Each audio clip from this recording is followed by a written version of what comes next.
bagaimana caranya nama Allah bisa dikuduskan. Dengan cara bagaimana Allah dan karakter-karakternya dapat diakui oleh dunia ini. Saya mencatat beberapa hal. Pertama, melalui pemberitaan Injil. Menurut saya cara utama agar dunia dapat mengakui Allah kita, terutama kasih-Nya, kebaikannya, rahmat dan anugerahnya, itu adalah dengan pemberitaan Injil. Ketika Injil diberitakan, maka orang menjadi sadar dirinya adalah orang berdosa. Dia akan binasa dan akan masuk ke dalam neraka sekali selama-lamanya. Dia tidak bisa selamat dengan segala usahanya, amal baiknya tidak bisa. Dia tidak bisa diselamatkan bahkan dengan berhenti berdosa. Orang tidak bisa selamat dengan berbuat baik, tapi orang tidak bisa selamat dengan berhenti berdosa. Saya sering berkata di dalam berbagai kampanye pemberitaan Injil bahwa jikalau ada orang berdosa mati masuk neraka, tapi kalau orang berdosa berhenti berdosa tetap masuk neraka. Ada seorang penjahat berhenti jahat, mati tetap masuk neraka. Pemabuk berhenti mabuk, mati tetap masuk neraka. Kenapa? Karena Alkitab melihat dosa sebagai hutang di hadapan Allah. Dan pikirkan, mungkinkah hutang diselesaikan dengan berhenti hutang? Kalau saya tidak punya uang, Pak Adi pinjam 100 juta, dikasih. Minggu depan pinjam lagi 100 juta, dikasih lagi. Minggu berikut lagi 100 juta, terus sampai 1 miliar. Marahlah Pak Adi. Esra, kamu pinjam melulu. Lalu saya bilang, Pak Adi jangan marah-marah. Saya janji sungguh-sungguh mulai sekarang saya tidak pinjam lagi. Beres masalahnya. Terima kasih Pak. Beres? Tidak. Berhenti utang nomor 2. Nomor 1, bayar hutang. Berhenti berdosa nomor 2. Tapi bayar hutang dosa nomor 1. Bayar pakai apa? Pakai nyawa. Karena upah dosa ialah maut. Lalu kalau kamu bayar pakai nyawa, kamu harus masuk neraka selama-lamanya. Lalu bagaimana bisa diselamatkan? Jadi orang berdosa berhenti berdosa tetap binasa. Maka di sini butuh pembayaran, dan satu-satunya yang bisa membayar itu harus 1, manusia. 2, tidak berdosa. Cari manusia banyak. Dari Sabang sampai Merauke. Banyak manusia? Banyak. Yang berdosa tidak ada. Cari di surga sana. Ada yang tidak berdosa? Ada. Masalahnya yang tidak berdosa ada, tapi yang manusia tidak ada. Di sini ada manusia tapi berdosa semua. Di sana ada yang tidak berdosa tapi bukan manusia. Jadi bagaimana menghasilkan manusia yang tidak berdosa? Itu harus manusia, jelmaan Allah. Itulah sebabnya kekristenan mempercayai yang namanya inkarnasi. Kenapa semua inkarnasi terjadi?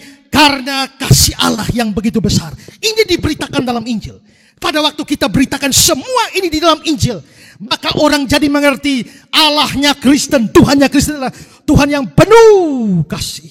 Orang bertanya, masa manusia yang berdosa Tuhan yang tanggung? Saya bilang, ya memang Tuhanmu yang gak bisa begitu. Hanya Tuhan Kristen yang begitu. Pada waktu beritakan Injil, langsung terlihat konsep Allah kita berbeda dari seluruh kepercayaan yang ada di dunia ini. Dengan beriman saja, sola fide, kita diselamatkan. Kok murah, kok gampang? Ya, kok karena yang mahal sudah dibayar duluan oleh Kristus. Beda kan? Satu kali saya bilang, saya kemarin di Palu, orang bertanya, Pak kenapa kok Tritunggal itu kok sulit sekali? Ya wajar, namanya Allah. Kalau nggak sulit, kamu bisa mengerti seluruhnya. Artinya Allahmu lebih kecil dari pikiranmu, sehingga pikiranmu sanggup menangkap Allah secara sempurna. Allah yang dapat dikuasai seluruhnya di dalam pikiranmu, itu bukan Allah sungguh-sungguh, itu Allah palsu. Tapi kalau Allah itu benar, kita itu manusia terbatas. Mungkinkah yang terbatas memahami yang tak terbatas sampai batasnya? Mustahil. Kalau begitu, Tuhan kita itu berbeda. Allah kita, Allah Tritunggal itu berbeda dari seluruh Allah yang ada dalam dunia. Bagaimana orang bisa tahu semua itu? Lewat pemberitaan Injil. Maka dengan memberitakan Injil, kita sebagai agen-agen yang menunjukkan pada dunia bahwa Tuhan kita, Allah kita itu berbeda. Maka kita harus berdoa seperti dikuduskanlah namamu, sama dengan berdoa berikanlah saya keberanian beritakan Injil. Gereja yang berdoa dikuduskanlah namamu, sama dengan gereja berdoa supaya Tuhan memberikan keberanian untuk memberitakan Injil. Maukah saudara berdoa untuk pemberitaan Injil dan mau melakukan pemberitaan Injil? Itu adalah cara menguduskan nama Allah. Yang kedua, melalui pernyataan kuasa dan keajaibannya. Dalam banyak kasus, nama Tuhan kita itu diakui berbeda dari dunia ini ketika keajaibannya dinyatakan. Kita ingat cerita Sadrak, Mesak, Abednego dimasukkan ke dalam dapur api, tapi keajaiban terjadi. Begitu keajaiban terjadi, apa pengakuan raja? Daniel 3. 28. Berkatalah Nebukadnezar, terpujilah Allahnya Sadrak, Mesak, Abednego. Dia telah mengutus malaikatnya dan melepaskan hamba-hambanya yang menaruh percaya padanya. Ayat 29, tidak ada Allah lain yang dapat melepaskan secara demikian. Maka Nebukadnezar mengakui Allahnya Sadrak, Mesak, Abednego itu berbeda dari seluruh dewa Baal, dewa Babel. Babel itu terkenal dengan begitu banyak dewa. Makanya nama-nama semuanya diubah. Daniel, Misael, Asaria, nama semua diganti menjadi Sadrak. Sadrak itu ada AKH di belakang.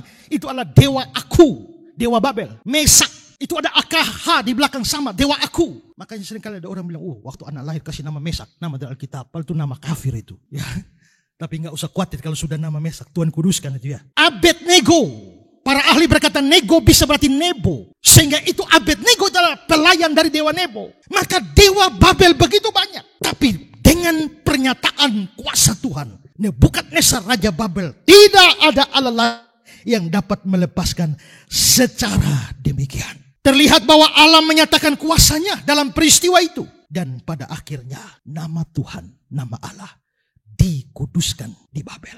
Karena itu nama Allah dapat dikuduskan melalui pernyataan kuasa dan keajaibannya.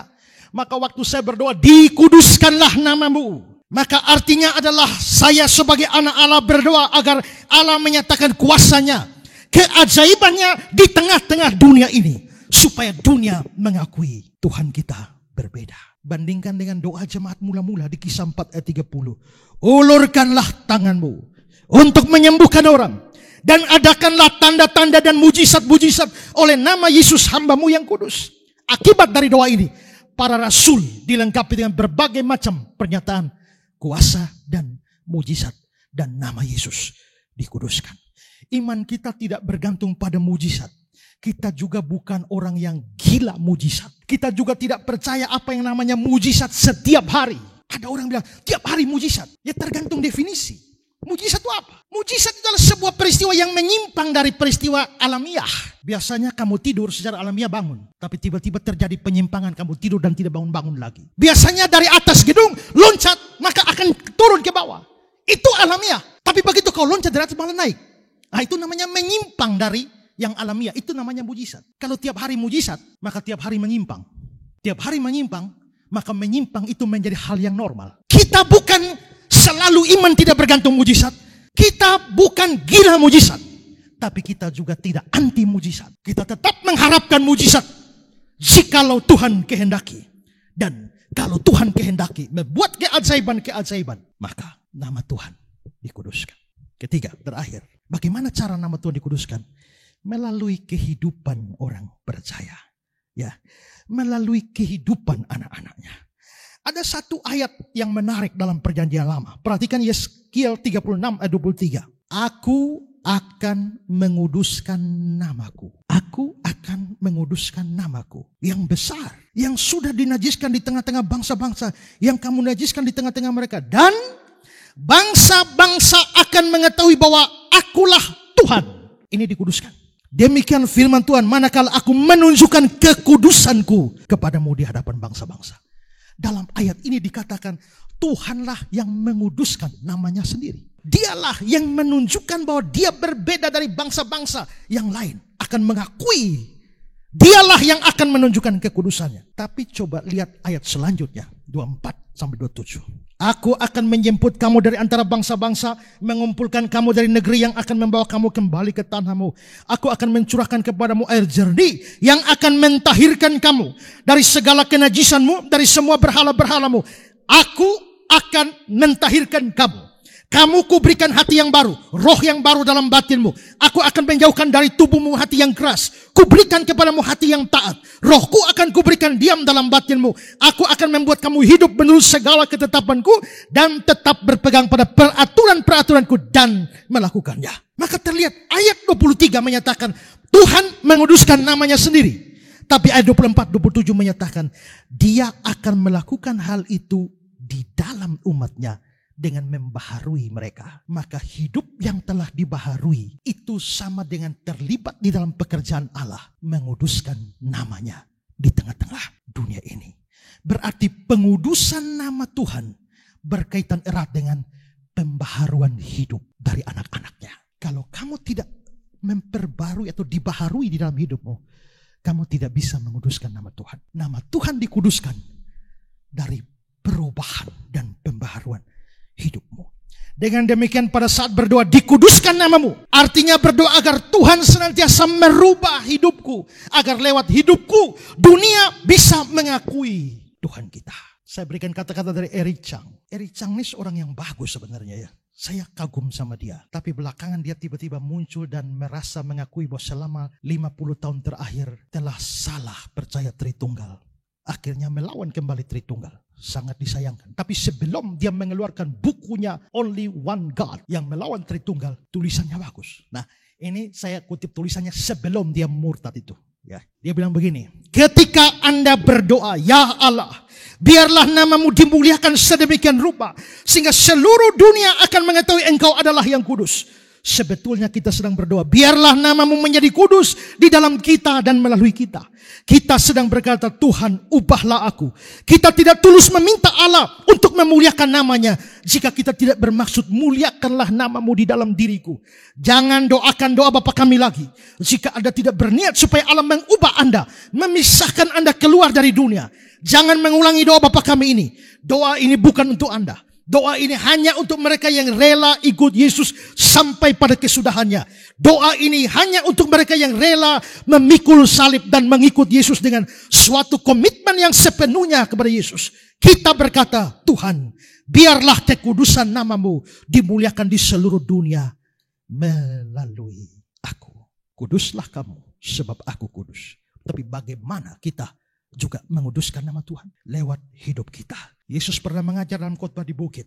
Biarlah orang melihat perbuatanmu yang baik dan memuliakan Bapamu yang di surga. Tapi berapa banyak orang Kristen hidup bikin malu nama Tuhan. Berapa banyak pendeta hidup malah bukan memuliakan nama Tuhan, mempermalukan nama Tuhan. Berapa banyak gereja malah bikin malu nama Tuhan daripada permuliakan nama Tuhan. Seorang pendeta pulang pelayanan, naik bis, pulang kampung. Lalu dia sodorkan duit 50.000. Tiketnya hanya 25.000. Dia kasih duit 50.000. Harusnya kondektur kembalikan 25.000. Tapi ternyata kondektur keluar kembalikan 30.000. Begitu 30.000 dia sadar ada biar 5.000. Lalu dia berpikir harus kembalikan. Tapi muncul suatu suara, cuma 5.000. Gak usah kembalikan, gak apa-apa. Waktu dia duduk, satu suara bilang tidak, biar 5.000 tetap kembalikan. Waktu dia mau kembalikan, tiba-tiba muncul pikiran lain. 5.000 tidak akan membuat perusahaan bis itu bangkrut. Tidak usah. Waktu dia duduk tenang, satu suara bilang, biar tidak bangkrut kamu wajib kembalikan. Terjadi pergolakan batin, kembali tidak, kembali tidak. Akhirnya dia putuskan kembali. Panggil kondektur sini. Berapa tarif bis? 25.000. Tadi saya kasih uang 50.000. Harusnya kamu kembali 25.000. Iya Pak, tapi ternyata kamu kembali 30.000. Ada kelebihan 5.000. Nih saya kembalikan. Kondekturnya lihat pendetanya dan senyum. Saya tahu Pak. Maksudnya? Saya tahu ada kelebihan 5.000. Loh, maksudnya apa? Ya, waktu Bapak KKR kemarin 3 hari saya ikut. Dan saya hanya kepengen tahu saja dalam hal 5.000. Bapak taat atau tidak. Terima kasih. Tuhan dimuliakan lewat hidup Bapak. Puji Tuhan. Seandainya dia ambil 5.000 itu dan tidak kembalikan. Seluruh khotbahnya 3 hari. Mubasir semua dalam pikiran orang itu. Terima kasih Pak. Tuhan dimuliakan lewat hidup Bapak. Waktu kamu di kampus. Apakah Tuhan dimuliakan lewat hidup? Waktu kamu turun pelayanan, apakah Tuhan dimuliakan hidup? Setelah jadi alumni dan melayani, apakah Tuhan dimuliakan dalam hidup? Kalau mau, Bapa kami yang di surga, dikuduskanlah